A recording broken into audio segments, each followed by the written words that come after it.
Assalamualaikum warahmatullahi wabarakatuh. Alhamdulillah haqqa hamdi. Wassalatu wassalamu ala sayyidina Muhammadin khairil ibadi wa ala alihi wa ashabihi wa man tabi'ahu min ba'di. Rabbi shrah li sadri wa yassir li amri wahlul 'uqdatam min lisani yafqahu qawli. Subhanaka la ilma lana illa ma 'allamtana innaka antal alimul hakim. Amma ba'du.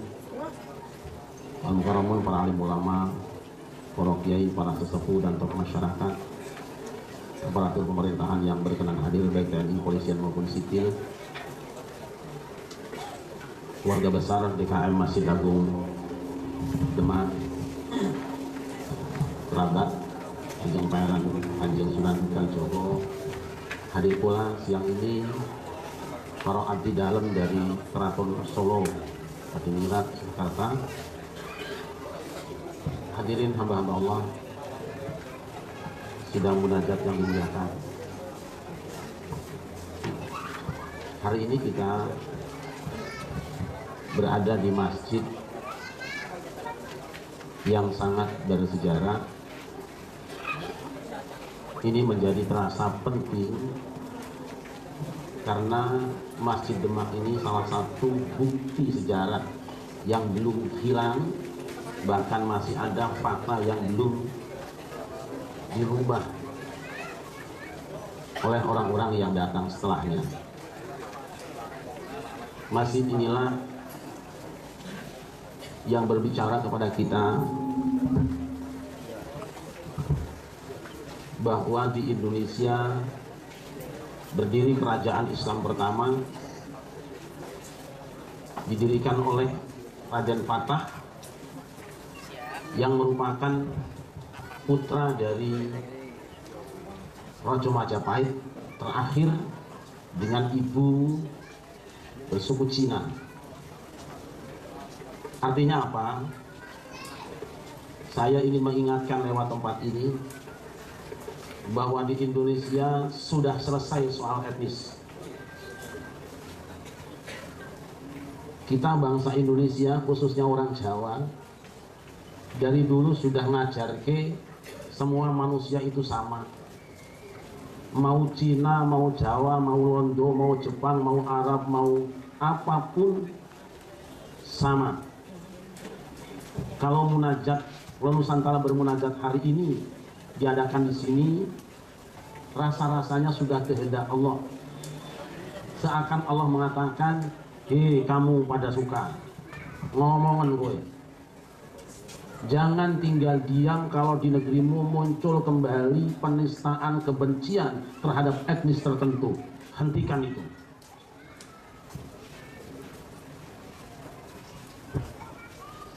Kita tidak boleh menolak orang Jepang yang mau jadi orang Indonesia. Wong mereka juga tidak mesen jadi orang Jepang. Kita tidak boleh menolak orang Arab yang ridho menjadi orang Indonesia. Mereka juga tidak pernah nulis surat sama Tuhan pengen jadi orang Arab. Kita tidak boleh menista orang suku etnis manapun selagi mereka menerima Indonesia sebagai negaranya. Seperti apapun wajahnya, apapun etnisnya, dia adalah bagian dari kita. Seakan Allah mengatakan, hai pada suka ngomongan gue, jangan biarkan ada satu etnis menghina etnis lain di negerimu. Kalau itu terjadi, etnis A menghina etnis B, kita katakan kamu pulang ke negerimu, sebab di negeriku sudah damai. Kita sebutkan. Yang kedua, yang pertama ini, kenapa ini masjid menjadi penting? Belakangan juga ada yang coba-coba ingin memecah belah antara Kanjeng Sunan Kalijogo dengan Raden Fatah seakan-akan bermusuhan. Ini adalah berita hoak yang sengaja dibuat agar supaya bangsa Indonesia, khususnya umat Islam, hancur dalam persaudaraan. Apa jawaban kita? Fakta tiang tatal yang masih ada di dalam. Itu fakta yang tidak boleh dibantah, bahwa Kanjeng Sunan Kalijogo bukan orang lain dengan Raden Fatah. Mereka makan bersama, duduk bersama, mungkin juga pernah jalan-jalan ke kampung bersama. Tidak ada permusuhan di antara mereka. Kenapa penting ini saya sampaikan hari ini? Sebab sekarang di Indonesia muncul keramat-keramat hoak, saudara-saudara. Dimulai dari keramat hoak Mbah Priuk di Jakarta, itu sejarah palsu yang disebarkan kemana-mana, dan sekarang dekat Semarang sudah mulai ada. Yang dulu kami 5 tahun yang lalu cuma ada masjid sedang dibangun, lalu dikatakan ini adalah kuburannya seseorang si Anu. Hari ini sudah ada tulisannya makam Anu, tidak jauh dari sini. Saya berjalan ke Kalimantan bersama dengan Ustadz Abdul Hakim tadi. Subhanallah, di sana ada kuburan yang sangat panjang, dikenal dengan Kiai Gede, dan itu adalah ulama utusan Raden Fatah dari sini mengislamkan Kalimantan Tengah. Itu asli orang dari Demak. Tapi hari ini sudah ada yang coba-coba merubah namanya dan mengganti asalnya dari mana, seakan-akan bukan dari Demak. Saya juga berjalan ke Jawa Timur, di daerah Dukun, Gresik, ada Kiai Kalbakal, asli orang situ, tapi sekarang namanya sudah mulai diganti, seakan-akan bukan orang Indonesia. Berangkatlah ke Kebumen, ada seseorang yang sangat ditokohkan, dia adalah orang Kebumen, tapi hari ini namanya sudah mulai diganti. Demak tidak akan bisa diganti, sebab apapun caramu untuk memutar balik sejarah, satu tiang sudah menyelesaikan pernyataanmu. Itu jawabannya. Sallallahu alaihi Nabi Muhammad. Sallallahu Muhammad. Jadi insya Allah kita semua akan terus menelusuri, karena banyak penggantian sejarah-sejarah, pemalsuan sejarah-sejarah. Di Tegal juga ada keramat yang sekarang sudah diganti namanya. Saya tidak tahu siapa pelakunya, tapi saya minta saudara-saudaraku pada suka cari-cari dan tidak perlu minta bayaran. Selamatkan sejarahmu, sebab kalau sejarahnya hilang, maka bangsa itu juga akan hilang ceritanya. Yang kedua, tadi Kiai sempat nyabit soal dakwah ke preman-preman, ke pang-pang. Hamba Allah pada suka punya satu moto kecil, lirrafi wan nasbi wa jarrin nasala ka'arif bina fa inna nadil galmina. Kepada yang rafa, kepada yang nasab, kepada yang jer, nah, domir nahnu, hati kami salah baik. Supaya apa? Ka'arif bina fa innana nilna minah, lihat kami mencapai harapan kami. Di dakwah pada suka tidak pernah membedakan manusia, dakwah pada suka tidak pernah membedakan orang, dan kami punya prinsip tidak boleh ada satupun orang pada suka yang merasa lebih baik daripada yang lain. Hamba Allah, oleh karena itu maka kami mencoba belajar. Dari mana belajarnya? Belajar dari Al-Quran. Dua kisah yang sering saya sampaikan di dalam dakwah teman-teman pada suka semuanya. Satu tentang Kanjeng Nabi Musa. Kenapa Kanjeng Nabi Musa? Kanjeng Nabi Musa itu waktu mudanya seorang yang pernah melakukan tawuran sampai mati musuhnya. Tapi saat dia bertobat kepada Allah Subhanahu wa Ta'ala, dalam pengertian dia diberi amanah oleh Allah, dia tidak pernah membedakan hamba-hamba Allah. Satu hari Nabi Musa sedang pegang tongkat. Ditanya oleh Allah, "Wa ma tilka biyaminika ya Musa?" Apa itu yang tangan kanan kamu wahai Musa? Allah bertanya bukan tidak tahu. Nanti kalau kaum tekstual Allah nanya berarti Allah tidak tahu, ini bahaya sekali. Makanya pada suka menghindari akidah tekstualis. Ini tongkatku ya Allah. Apa itu tongkat? Tongkat itu adalah kayu. Kayu yang mana? Kayu dari pohon yang telah mati. Kayu yang mana? Yang terlepas dari pohonnya. Tidak ada kulitnya, tidak ada daunnya, tidak ada bunganya, tidak ada buahnya. Dia adalah kayu yang sudah terbuang dari pokoknya. Dia adalah sampah masyarakat. Tapi walaupun tongkat itu sampah masyarakat, oleh Kanjeng Nabi Musa dibawa angon kambing, dibawa pengajian, dibawa kemana-mana, tidak menghina yang kecil. Lalu Allah firmankan, coba lemparkan itu tongkatnya. Begitu tongkatnya dilemparkan, berubah menjadi seekor ular. Musa takut padahal pegangan dia sendiri. Lalu katakan, hamil wahai Musa, jangan takut yang. Ketika diambil kembali menjadi tongkat, ini ilmunya Kanjeng Sunan Kalijogo, ini ilmunya orang Jawa, ini ilmunya orang Indonesia, ini ilmunya Ahlus Sunnah wal Jamaah. Apa? Biasa kita orang kadang-kadang bertapa di gua-gua. Dulu kan tidak ada masjid, tentu zikirnya di gua-gua. Sedang zikir, sedang wirid, tiba-tiba datang ular, dia tangkap jadi keris. Sebetulnya Makanya nanti kalau panjenengan pas pikiran ada ular, di dalam harus tangkap itu. Insya Allah aku ditotol. Apalagi ibu-ibu kalau nanti malam Jumat panjenengan baca doa bismillahirrahmanirrahim ahya wa bismika amutu, datang ular.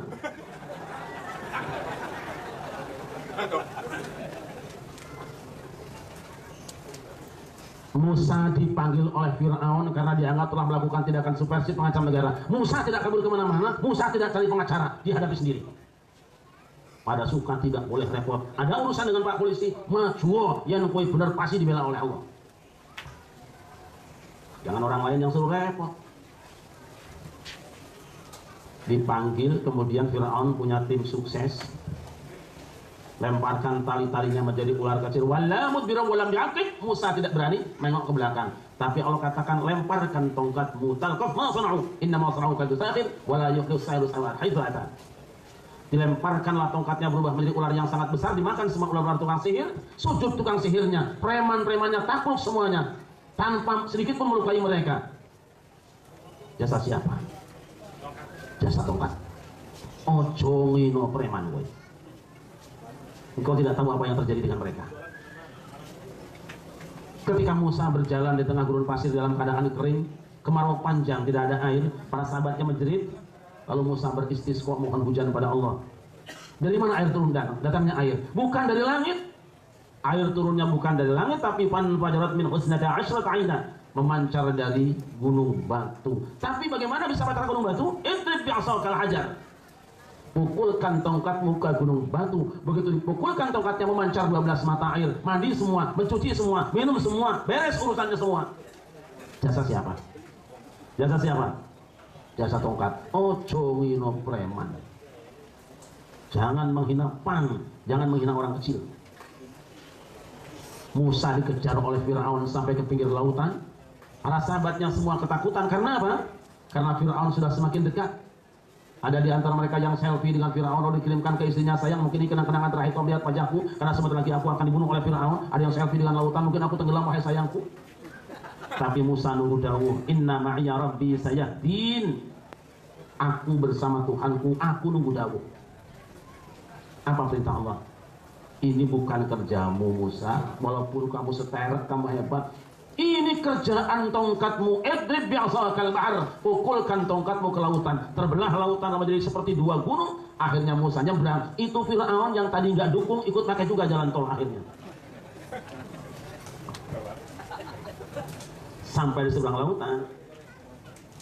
Fir'aun terus kejar, pukulkan kembali tongkatnya. Keremlah Fir'aun dan pasukannya. Matilah Fir'aun, hancurlah Fir'aun dan pasukannya. Merdekalah NKRI, Negara Kesatuan Rakyat Israel. Jasa siapa? Jasa siapa?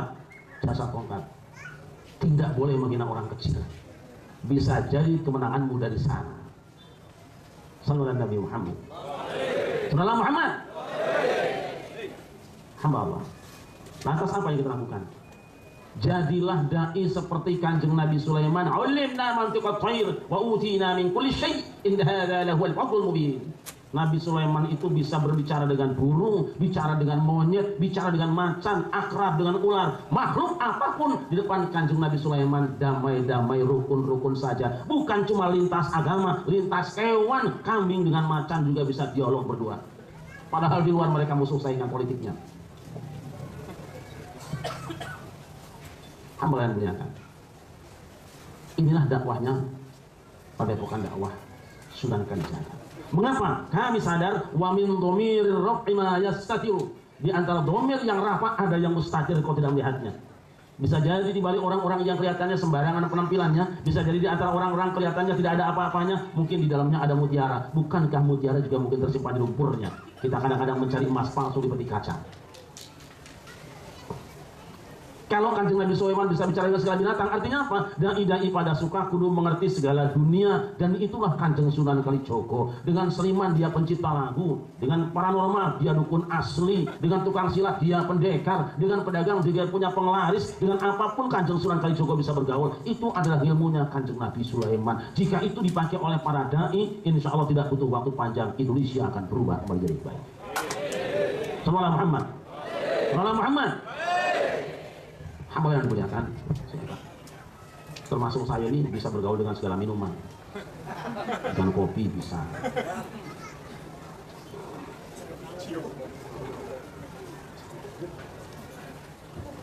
Ya Rasulullah,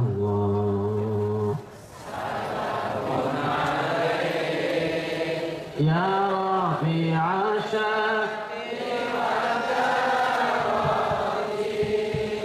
عفاك يا جيرة العالمين يا روح الجود والكرم يا روح الجود والكرم. Yuk yang keras. Ya Rasul.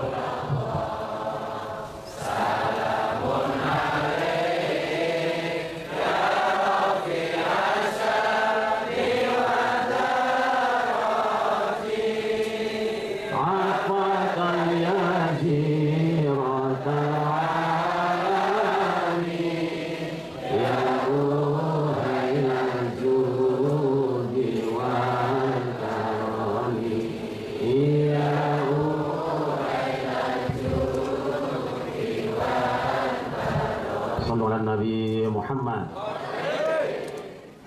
Hamba-hamba Allah yang dimuliakan, jadi orang pada suka itu tidak keren. Karena apa? Ketika orang lain berlomba menggunakan pakaian busana kebesaran yang datang dari negara lain, justru kita mundur ke belakang. Mungkin ada yang tidak paham kalau ada belangkon bendol belakang ini bukan berarti banyak duit simpenan. Ini adalah abdi dalam yang tidak boleh tinggi-tinggi kepalanya. Jadi kalian berani menggunakan belangkon ini harus berani tanggung jawab, wajib tawadhu. Tapi ini juga multifungsi, loloron nemen bisa untuk ndas uang. Hanya dalamnya diisi pakai timah. Itulah pada suka. Tampilannya tidak keren, tampilannya tidak gagah, tapi insya Allah banyak maslahat dan manfaatnya. Allahumma.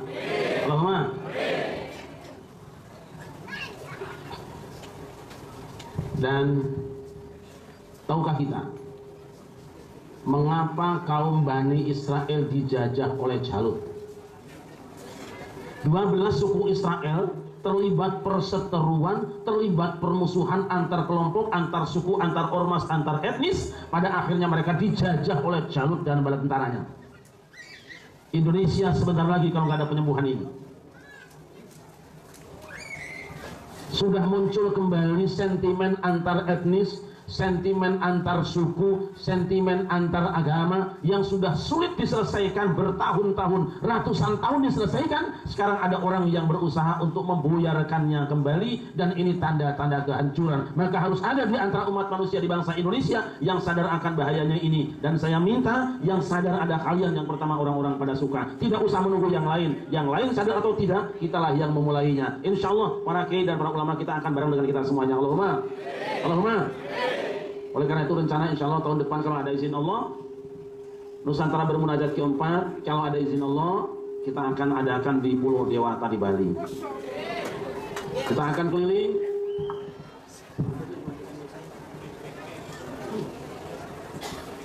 nanti dari Bali, insya Allah kita terus ke Lombok atau ke barat. Prinsipnya semua daerah akan kita kunjungi, kita akan tunjukkan bahwa Indonesia masih ada. Tidak usah merasa hina dengan belangkon seperti ini. Saya sudah sering mengatakan saudara-saudara, kalau kita menggunakan baju hitam itu ada falsafahnya. Kenapa? Karena baju hitam itu adalah baju yang paling sabar menyimpan panas-panas matahari. Kalau panjangan jemur baju putih dengan baju hitam, yang putih dijemur bareng, yang hitam jemur bareng, maka yang menyimpan panas adalah orang yang baju hitam, kain hitam. Artinya apa? Mungkin orang-orang yang putih tidak sabaran, dikit-dikit tersinggungan. Kalian kalau saya kata orang sabar, bajunya simbol bahwa kamu sabar menerima ujian. Jangan pakai baju hitam kalau nggak sabaran. Yang kedua, kenapa saya menggunakan baju hitam? Karena baju putih sudah banyak menggunakan keburukan-keburukan manusia. Bukan saya anti baju putih, baju saya juga banyak yang putih. Kenapa sekarang tidak dipakai? Karena dipakai oleh wakil rakyat untuk korupsi, maka tidak saya pakai lagi. Hamba yang dimuliakan, dan kita penampilannya kelihatan gagah-gagah seperti ini. Saya tidak melarang orang-orang gondrong di rambutnya, tapi syaratnya kalau santri saya mau gondrong, boleh asal sudah hafal 30 juz. Artinya, kalau di sini ada yang gondrong, dites juz 30 atau 30 juznya. Saya tidak berani gondrong sebelum selesai Qur'annya, dan santri saya di pondok tidak boleh gondrong kalau belum dites 30 juz. Kalau masih baru 1-2 juz, dipotain dulu kepalanya. Hamba yang dimuliakan, sekiranya terlalu panjang sebutan saya. Ketika Bani Israel sudah terpecah, kemudian dijajah oleh Jalut dan bala tentaranya, harus ada wakil-wakil rakyat yang tampil kumpul dengan Nabi Samuel yang kemudian mengangkat pemimpin gerakan, dan pemimpin gerakan itu adalah orang yang dekat dengan rakyatnya, bukan orang lain. Di tiap daerah mesti ada pemimpinnya, tapi jangan jauh dari umatnya. Saya ingatkan saudara saya, Dun Sewu, para guru, para kiai, para sesepuh, di Pada Suka tidak ada bedanya mana kiai, mana yang santri biasa. Pakaiannya sama, potongannya sama, bahkan kadang-kadang santrinya lebih keren, tambah bintang di badannya. Kiainya tidak pakai apa-apa, duduknya sama, makannya sama, apa-apanya barang tidak ada bedanya. Nginepnya juga sama, tidurnya juga sama, ngoroknya juga sama, insya Allah. Itu Pada Suka. Tapi percayalah, karena apa, kami sadar itu tadi ada domir rafa yang tersembunyi yang kita tidak tahu. Jangan pernah berpikir bahwa kiai lebih mulia daripada santri-santrinya. Jangan berpikir bahwa ketua satu organisasi atau satu lembaga lebih mulia daripada jamaahnya. Bisa jadi ada mutiara di antara kalian yang disembunyikan oleh Allah Subhanahu wa taala, tapi kalian tidak tahu. Kalau tidak tahu, jangan pernah merasa hebat daripada yang lain. Begitu Anda merasa hebat daripada yang lain, begitu Anda duduk yang berbeda dengan yang lain, keluarlah dari Pada Suka, karena Pada Suka tidak membutuhkan orang-orang seperti itu. Tapi begitu Anda sadar bahwa semua manusia sama, bahwa semua kita sama, duduklah di Pada Suka. Insya Allah Anda akan betah dan berjasa di sana. Sallallahu Nabi Muhammad. Kita bangsa Indonesia tidak akan pernah merasa hebat dibandingkan dengan bangsa yang lain. Kita tidak akan merasa lebih hebat daripada etnis yang lain, sebab Kanjeng Nabi Muhammad sudah diumumkan lewat Al-Quran, ya ayyuhan nasu inna khalaqnakum min dzakari wa untha wa ja'alnakum syu'uban wa qabaila lita'arafu inna akramakum indallahi atqakum innallaha alimun khabir. Wahai seluruh manusia, wahai seluruh orang Arab, wahai seluruh orang Cina, wahai seluruh orang Barat, wahai seluruh orang Indonesia, wahai seluruh orang Jawa, orang Sunda, orang Batak, orang Aceh, orang Bugis, orang Dayak, aku beritahu kamu, inna khalaqnakum min dzakari wa untha, aku ciptakan kamu dari laki-laki dan perempuan, sepasang laki-laki dan perempuan. Wa ja'alnakum syu'uban wa qabaila, setelah itu kami berikan kamu bangsa-bangsa yang berbeda satu dengan yang lain. Ada bangsa Indonesia, ada bangsa Jepang, ada bangsa Cina, ada bangsa Arab, ada bangsa Eropa. Kemudian di antara bangsa itu wa qabaila, ada kelompok-kelompok kabilah-kabilah. Di Indonesia ada Jawanya, ada Sundanya, ada Bataknya, ada Betawinya, ada Maduranya, ada Bugisnya dan sebagainya. Tapi keragaman kamu itu bukan untuk saling pamer gagah-gagahan, sebab asalmu itu satu, lita'arofu, supaya kamu saling mengenal satu dengan yang lain. Telusuri, oh ternyata kuasanya sama dengan yang lain, gak ada kelebihan aku. Lantas apakah kemuliaan itu karena kita jadi orang Cina? Bukan. Apakah kita mulia jadi orang Eropa? Juga bukan. Apakah kita mulia jadi orang Indonesia? Bukan. Mulia jadi orang Arab? Juga bukan. Inna akramakum indallahi atqakum. Yang paling mulia di antara kamu di hadapan Allah bukan karena etnisnya, bukan karena sukunya, tapi karena ketakwaannya. Siapa saja yang bertakwa, walaupun dia orang Jawa, walaupun dia orang kiri, bertakwa di hadapan Allah, dia adalah orang yang paling mulia. Lewat jamaah yang berkah ini, saya ingatkan sabda Nabi semua. Nabi pernah mengatakan, ayuhan nas, kullukum min Adam, wa Adam min turab, la fadla li Arabiyyin ala ajamiyyin illa bittaqwa. Wahai seluruh manusia, ini Nabi sedang berbicara di hadapan bangsanya sendiri, di hadapan para sahabatnya sendiri. Apa kata beliau? Wahai seluruh manusia, kullukum min Adam, nasabmu semua dari Nabi Adam. Kita turunan Adam apa bukan? Ibu turunan Adam? Bani Adam kan? Nasab cuma ada dua di dunia. Satu Bani Adam menurut versi Allah, yang kedua Bani Ketek kata Darwin. Jadi kalau ada orang yang merasa berbeda dari yang lain, jangan-jangan nasabnya lain dengan kita. Dan pilihan hanya dua, Bani Adam atau Bani. Kullukum min Adam, kamu semua dari Adam. Wa Adam min turab, dan Adam itu asalnya dari tanah. Gendeng yang kita pasang di atas asalnya tanah, bata merah asalnya dari tanah, kemudian apa yang kita injak juga tanah, cowet juga tanah, pancuran juga tanah. Apa hebatnya kita? Semua dari tanah. La fadla li Arabiyyin. Sebagai orang Arab, Rasul dawuh, tidak ada keunggulan kita sebagai orang Arab ala ajamiyyin, atas orang luar Arab. Ini yang ngomong, ini orang asli Arab yang paling hebat, manusia paling mulia, makhluk yang paling agung. Nabi dawuh, kita orang Arab tidak ada kelebihannya dibandingkan orang yang bukan Arab. Tidak ada hebatnya seorang Andi, seorang Raden, seorang Husi, seorang Salih, seorang Habib, seorang Sayyid. Tidak ada. Tidak ada. Ala ajamiyyin, atas orang asing, illa bittaqwa, kecuali dengan ketakwaan. Jadi Pak Yai ini kan lebih mulia dari saya karena kelihatan ini orang takwa, baju takwa. Ukurannya bukan Jawanya. Maka orang Jawa Pergunakan tawadukmu seperti guru-gurumu, wong tuamu. Jangan merasa hebat dari yang lain. Datang orang Cina dihina-hina, datang orang dihina-hina. Jangan usah. Mereka sama dengan kita. Tetap kita muliakan sebagaimana Allah perintahkan. Siapapun yang datang ke negeri ini, apapun etnisnya, apapun agamanya, kita muliakan sebagai manusia. Karena luhur kita sama asalnya Kanjeng Nabi ada. Ya memang kadang-kadang bahasanya beda. Ada dua kata dalam Al-Quran yang digunakan untuk komunikasi yang tidak sama. Ketika ya ayyuhalladzina amanu ittaqullah. Perhatikan, hai orang yang beriman, bertakwalah kepada Allah, gunakan lafaz Allah. Tetapi ya ayyuhan nasu ittaqu rabbakum. Bertakwalah kamu kepada Rabb kamu. Beda di sini. Artinya apa? Ketika berkumpul semua orang yang beriman, bahasanya Allah. Tapi kalau ada campuran agama, yaitu Pancasila, menggunakan kata Tuhan, itu tidak menyalahi Quran. Nah benar yang dibilang Pak Harto dulu. Alhamdulillah Tuhan selalu menggunakan kata Tuhan. Sebab apa? Yang dihadapi macam-macam agama. Kalau nanti menggunakan Yesus, orang Islam tersinggung. Ini menggunakan Allah, yang orang Islam juga kepena. Maka gunakan bahasa penengah. Rabb ittaqu rabbakum, hubungannya dengan anas kemanusiaannya. Tapi kalau keimanan, wajib kita gunakan ya ayyuhalladzina amanu taqullah, takwalah kepada Allah. Ini bahasa komunikasi. Nah teman-teman, ayo kita bareng-bareng. Ingat tadi di rafi wan nasbi wan jarin. Nah sholah baru nilnal mina sukses kalau kita bisa bergaul dengan baik. Ini adalah prinsip-prinsip pada suka yang selama ini dipasang. Ngaji kaberuh kepada Kanjeng Sunan Kalijogo, yang insya Allah beliau adalah wali terbesar di seluruh Indonesia sepanjang zaman. Saya lagi berharap supaya nanti ada juga manakib lokal. Saya biasa ikut manakib Syekh Abdul Qadir Jalani, manakib Syekh Ahmad Tijani, manakib Syekh Saman, Syekh Saman, dan baca banyak manakib yang lain. Saya sedang berpikir dengan terah Kanjeng Sunan Kalijogo, ayo kita bareng-bareng bikin manakib Kanjeng Sunan Kalijogo. Kita bikin manakibnya dalam pengajian-pengajian, kita ceritakan akhlak beliau, kemuliaan beliau, seorang yang hebat, ibaratnya kayak Lurah Semar Bodronoyo.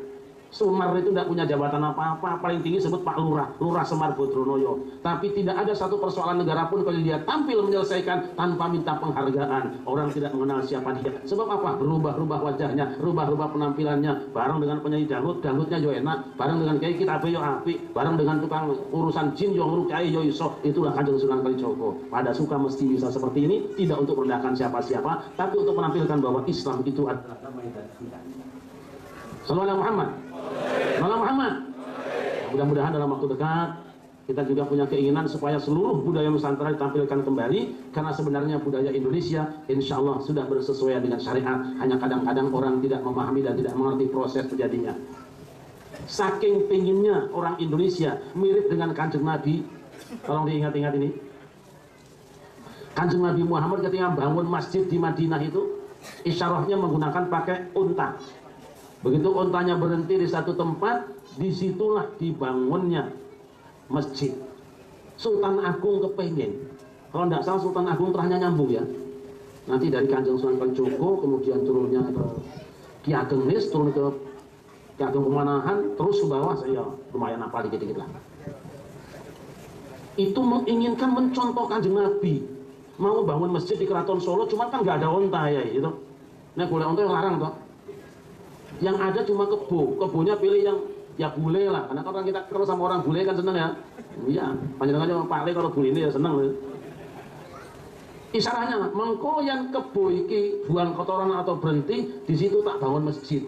Begitu kebo Kiai Slamet berhenti di situ, sudah Kanjeng Sultan Agung nengkene tak bangun masjid sebelum bangun istana. Ini cara beliau contoh Kanjeng Nabi Muhammad, tapi ilmunya Kanjeng Sunan Kalijogo. Artinya apa? Gunakanlah apa yang ada untuk sarana menegakkan syariat. Karena apa? Kalau Kanjeng Nabi Muhammad biasa, beliau tidak akan lepas dari alam Arabnya. Pakaiannya ya pakaian Arab, suhunya suhu Arab. Kalau makan juga ya daging onta, wong yang adanya onta. Di Indonesia nggak ada onta, ya kebo. Kalau kebonya nggak ada, ya sapi. Kalau boleh, sini kan nggak boleh. Di sini nggak boleh sapi nih, Kiai. Nggak boleh. Sering saya sampaikan nun sewu inilah pada suka. Muhammad bin Abdullah itu punya 3 dimensi loh Pak, nun sewu. Satu dimensi kemanusiaannya. Sebagai manusia beliau punya hobi, punya kesenangan. Hobi dan kesenangan beliau tidak kemudian menjadi hukum bagi umatnya. Contoh, Kanjeng Nabi Muhammad itu kalau dahar kambing itu milih iganya, ya. Jangan kemudian panjenengan bilang, anak-anakku mulai besok kamu wajib makan iga kambing. Kambingnya satu, sak langgar 200 rebutan iga. Kok nggak tawuran masalah? Itu faktor kesenangan. Kanjeng Nabi Muhammad juga sebagai manusia punya pilihan, bahwa pilihannya itu tepat, luar biasa, tetapi dia tidak menjadi dasar hukum buat kita semuanya. Sebagai orang Arab, beliau terpengaruh dengan alam Arabnya. Pakaiannya disesuaikan, kalau panas ya panas banget, ya adem ya adem teman-teman, pakaiannya seperti itu. Sudah gitu kan badannya ganteng, Kanjeng Nabi itu badannya tinggi, hidungnya mancung, ganteng. Alah panjenengan badannya pendek, dasi bundel, hidungnya pesek, mesem nganggo pakaian ini. Jadi koyo pentol korek lagi. Itu Kanjeng Nabi Muhammad juga tidak akan lepas dari alam Arab. Kalau berbuka puasa dengan kurma, kita kalau nyari kurma misalnya masih sulit, cukup dengan rambutan, syukur-syukur ada durian, kan enak. Tapi kurma itu yang bagus, tapi jangan dibuat hukum. Dahar kurma kan pakai 3 jari, ini jangan dipakai. Nabi itu kalau dahar pakai 3 jari lah, bubur kacang 3 jari bagaimana makannya. Tuh saya ini. Jadi apa yang panjenengan lakukan mengikuti pakemnya Kanjeng Sunan Kalijogo, insya Allah sudah benar, sudah baik. Yang tidak benar itu panjenengan ragu-ragu dan mau mengikuti budaya Indonesia, itu yang nggak benar. Jadi mari lewat Nusantara Bermunajat ketika ini, pesan pertama, ayo stop kebencian antar suku, antar etnis, sudah selesai. Stop kebencian antar penganut dan pemeluk agama, sudah selesai. Dan yang ketiga, ayo kita bangun bareng-bareng, guyup bareng-bareng. Jangan biarkan ada riak-riak yang akan menghancurkan kembali kedamaian yang telah kita raih selama sekian lama dan bersusah payah dibangun oleh para leluhur kita. Sallallahu Nabi Muhammad. Sallallahu Muhammad. Yuk tawasulan ya Rabbi bil Mustafa